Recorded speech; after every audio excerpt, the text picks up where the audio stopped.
What if the future of AI, the real AI future, didn't just slowly creep up on us, but bam, it showed up all at once? In this explainer, we're going to break down the events of a single, wild day that basically became a global turning point for AI. A day when all the theory became very, very real. So what happened? So let's set the scene. The date is September 24th, 2025. And this is the day when the race for AI supremacy went from this kind of quiet simmer in the background to a full-on, all-out global scramble. We're talking massive money, massive moves. Yeah, it really felt like the future just arrived in a single 24-hour news cycle. We saw huge announcements covering the whole shebang. The actual physical hardware powering it, the global politics guiding it, and of course, the insane amounts of money being thrown around. All right, so let's dive into the first big piece of this puzzle, the global compute arms race. At the end of the day, this whole thing really comes down to a battle for physical, raw computing power. And on this specific day, the scale of that fight just exploded into plain view. You just couldn't ignore it anymore. The biggest bombshell of the day, hands down, it was the expansion of Project Stargate. Get this, a commitment of over $400 billion. Let that sink in.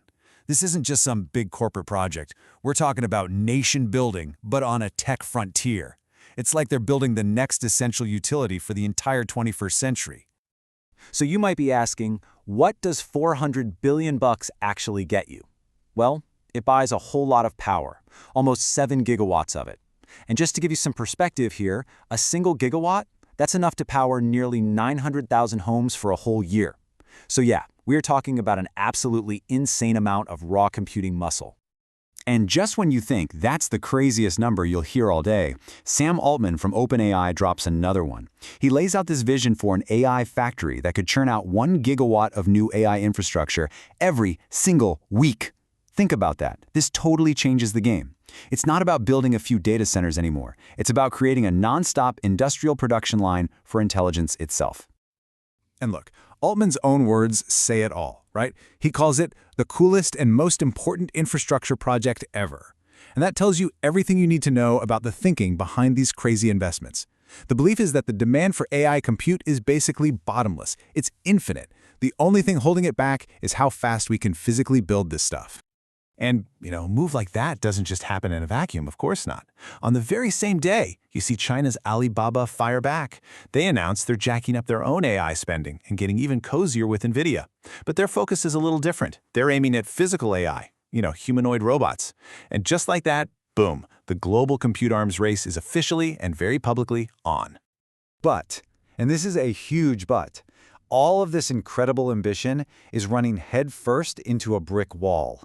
A wall made of reality. What am I talking about? Energy. Experts are calling it the silent bottleneck. You can have all the chips in the world, but if you can't plug them in, what's the point? This crazy growth is actually threatening the industry's own future. It's forcing everyone to obsess over efficiency. So the future of AI, it's not just about writing smarter code. It's about getting more intelligence out of every single watt of power. Okay, so we've got the hardware, we've got the energy problem, but this whole arms race isn't just about physical stuff. No way. The battle for influence is heating up on a global geopolitical chessboard. And the game pieces? They're the AI models themselves. They've become tools of foreign policy.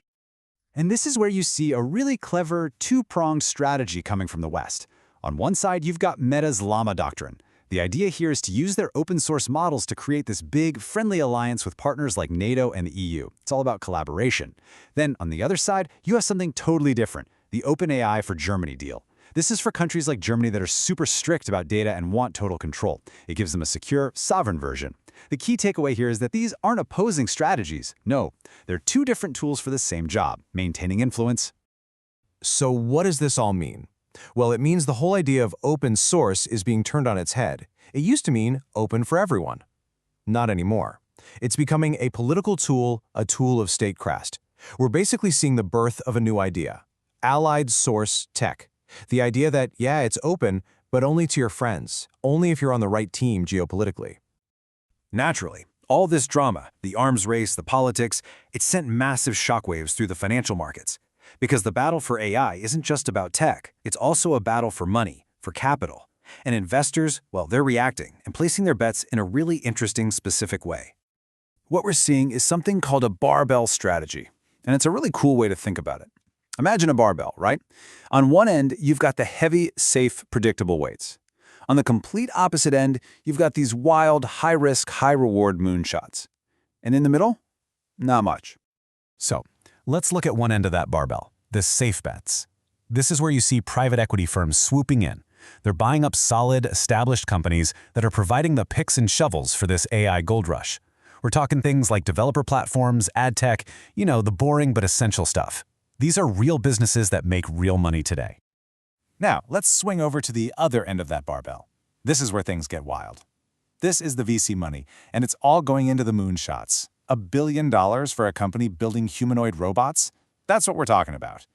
These are massive bets on totally new ideas that could, literally change the world, or just completely crash and burn.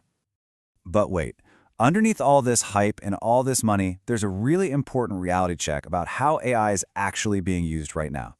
A new report points to this fascinating trust paradox. Check this out. 65% of developers say they rely on AI tools, but only 24% of them actually trust what those tools spit out. Now that sounds like a problem, but it's not. It's just the reality of how things work. It's a co-pilot model, right?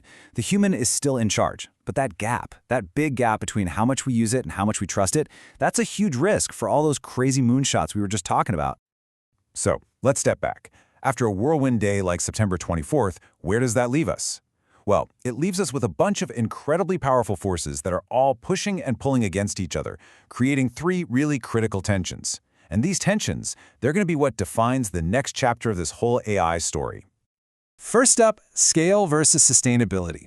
We have this unstoppable demand for more and more computing power, and it's on a direct collision course with the very real limits of our planet's energy supply. Second, innovation versus governance. The tech world wants to move fast and break things, but society is starting to say, hey, hold on, we need some rules and safety rails here. And finally, number three, hype versus reality. You've got these billion-dollar bets on a far-off future running alongside the real practical value that AI is creating in businesses right now. And all of this, all these tensions, all this money, all this power, it all boils down to one final, incredibly important question. We keep hearing that AI is the new electricity, right? That it's the foundational utility for everything that comes next. Well, if that's true, then there's really only one question that matters. Who gets to control the switch?